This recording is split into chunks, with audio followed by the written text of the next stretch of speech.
Hello everyone, welcome back. Channel को ज़रूर subscribe करें, वीडियो को लाइक करें और शेयर करें। हमारी पिछली वीडियो के क्वेश्चन का सही आंसर देके ओनली इसहाक रूटीन बने हैं हॉलीवुड सुपर डुपर कॉमेंटर। तो चलिए बिना किसी देरी के आगे की कहानी को एक्सप्लेन करते हैं।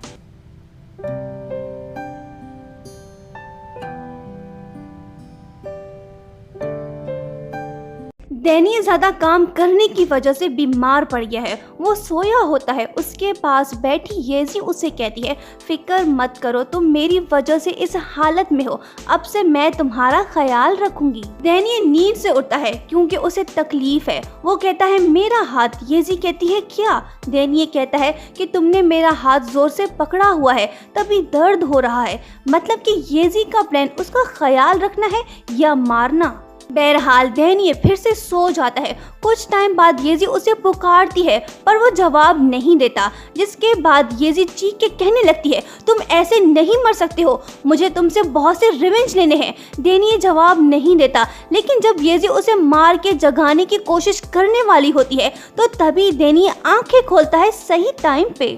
येजी उसे कहती है, मैं समझी तुम मर गए हो। डैनी कहता है, तुम्हारा ये सपना मैं कभी पूरा होने नहीं दूंगा। उसके बाद हम देखते हैं कि येजी जैसी दिखती है वैसी नहीं है, क्योंकि वो डैनी के सोने के बाद बार बार उसका टेम्परेचर चेक करती है, पर डैनी का बुखार फिर भी कम नहीं हो रहा है। जिसके बाद येजी वॉशरूम जाके वेट टॉवल ले आती है ताकि उसके माथे पे पट्टी करे। वो सोचती है कि शायद इस तरीके से डैनी का बुखार कम हो। येजी काफी देर तक उसे चेक करती रहती है। वो पूरी रात उसका अच्छा ख्याल रखती है, खुद सही से सो नहीं पाती।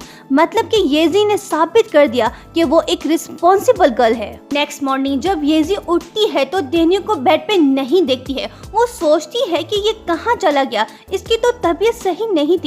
पर जब वो रूम से बाहर आती है तो डैनी किचन में ब्रेकफास्ट बना रहा होता है। येजी उसकी तबीयत का पूछती है। डैनी बताता है कि वो पहले से बेहतर है।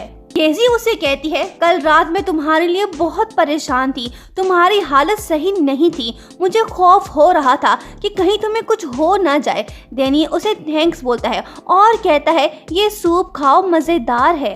जिसके बाद हम देखते हैं कि येजी डैनी दोनों साथ ब्रेकफास्ट एंजॉय करते हैं। येजी को डैनी का बनाया सूप पसंद आता है। येजी डैनी से कहती है कि तुम वीक लग रहे हो, आओ मैं तुम्हें विटामिन टैबलेट्स देती हूँ जिसे तुम टाइम पे ले लेना, वीकनेस खत्म हो जाएगी। येजी उसे सॉरी बोलती है क्योंकि वो समझती है कि उसकी वजह से डैनी की ये हालत हुई। पर डैनी कहता है, मैंने सुना नहीं, तुम क्या बोल रही हो? येजी कहती है, सॉरी बाबा सॉरी। ये सुन के डैनी कहता है, मैं वो सब भूल चुका हूँ, तुम फिक्र मत करो। दोनों बातों में होते हैं कि तभी येजी को बाहर से किसी की आवाज़ सुनाई देती है। जिसके बाद उसे याद आता है कि आज तो आइडल, जूशन और दूसरे फ्रेंड्स को उसके घर आना है। वो डैनी से कहती है कि तुम कहीं छुप जाओ, अगर हम दोनों को साथ देख लिया तो सब गलत समझेंगे, मेरी रेपुटेशन ख़राब होगी। डैनी कहता है, मैं बीमार आदमी हूँ, कहाँ जाके छुपूं, मैं इसी रूम में हूँ, तुम जाके उन सब से मिलो। येजी जाके डोर ओपन करती है, सबको टीवी लाउंज में बिठाती है। पर थोड़ी देर बाद उस रूम से आवाज़ आती है जहां डैनी छुपा हुआ होता है। पहले तो येजी झूठ बोलती है पर फिर से आवाज़ें सुनाई देती हैं सबको। जिसके बाद सब के सब शक में पड़ जाते हैं। जब तीसरी मर्तबा ऐसा होता है तो येजी वहां से उठ के जाती है और रूम पहुंच के डैनी को पिलो मार के कहती है, कुछ देर शांत नहीं बैठ सकते हो तुम।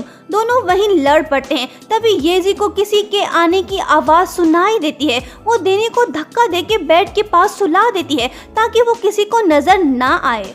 वो जाती है तो सब उसके रूम के अंदर दाखिल हो रहे होते हैं। वो रोकती है सबको और बहाना बनाती है कि रूम साफ नहीं है, पर सभी जिद करते हैं कि नहीं, हमें देखने दो, मसला क्या है, किस चीज़ की आवाज़ आ रही है, अंदर कौन है। येजी बिल आखिर सच बताती है कि हाँ, मेरे रूम में कोई है, वो मेरा न्यू बॉयफ्रेंड है। मैं तुम सबको बताना चाहती थी पर बता नहीं पाई, जाओ देख लो उसे, वो अंदर मौजूद है, मैं नहीं रोकूंगी तुम सबको। रूम में मौजूद डैनी सोचता है, ये इसने क्या कह दिया। तभी दरवाजे के पास मौजूद सब जोर से हंसने लगते हैं और कहते हैं, मॉनिटर तुम्हारा भी कोई बॉयफ्रेंड है? अच्छा मजाक कर लेती हो बिग बॉस।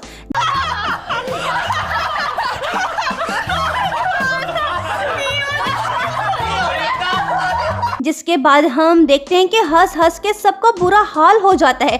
जूशन कहती है येजी हम नीचे तुम्हारा वेट करते हैं, मतलब कि येजी ने चालाकी से सब हैंडल कर लिया। सबके जाने के बाद येजी सुख का सांस लेती है और रूम के अंदर आके दयनीय से कहती है तुम खड़ूस कहीं के अब इसी हालत में पड़े रहो यहाँ। फ्रेंड्स के साथ टाइम स्पेंड करने के बाद येजी सबको गुड बाय कहती है। वो कहते हैं येजी तुम कितना अच्छा मजाक करती हो, हंस हंस के हमारा बुरा हाल हो गया है। खतरा टलने के बाद येजी की टेंशन खत्म होती है और सोचती है आज बच गई मैं। नेक्स्ट डे स्कूल में हम स्टूडेंट्स को मस्ती मजाक करते देखते हैं। काश ऐसे स्कूल्स इंडिया, बांग्लादेश, नेपाल और पाकिस्तान में भी होते तो कितना अच्छा होता, हम भी इनकी तरह टेंशन फ्री होते। बहरहाल येजी और डैनी भी एक दूसरे को तंग करते हैं। रात को एक तरफ डैनी म्यूजिक एंजॉय कर रहा होता है तो दूसरी तरफ रूम में मौजूद येजी भी बिजी होती है कुछ लिखने में, जिसके बाद कहानी इमेजिनेशन वर्ल्ड में चली जाती है और दिखाया जाता है कि पिछला जमाना जहां डैनी मिलने आया है जू नाम की किसी लड़की से। वो लड़की येजी के भेस में उससे मिलती है और उसे कहती है मैं तुम्हें जू के पास ले जाऊंगी। डैनी कहता है मुझे जू का फेमस खाना ट्राई करना है इसलिए मैं आया हूँ, मैंने ये बनाया है तुम टेस्ट करके देखो। येजी कहती है अच्छा ठीक है चलो मेरे साथ। थोड़ा आगे जाके येजी उसे धक्का देके माउंटेन से नीचे फेंकती है और कहती है ये है मेरा आंसर। मतलब कि रियल वर्ल्ड के साथ साथ इमेजिनरी वर्ल्ड में भी येजी देने को नहीं छोड़ना चाहती है। देखते हैं इन दोनों की फाइटिंग आखिर कब खत्म होगी और यहीं पे पार्ट एंड होता है। Thank you so much for watching.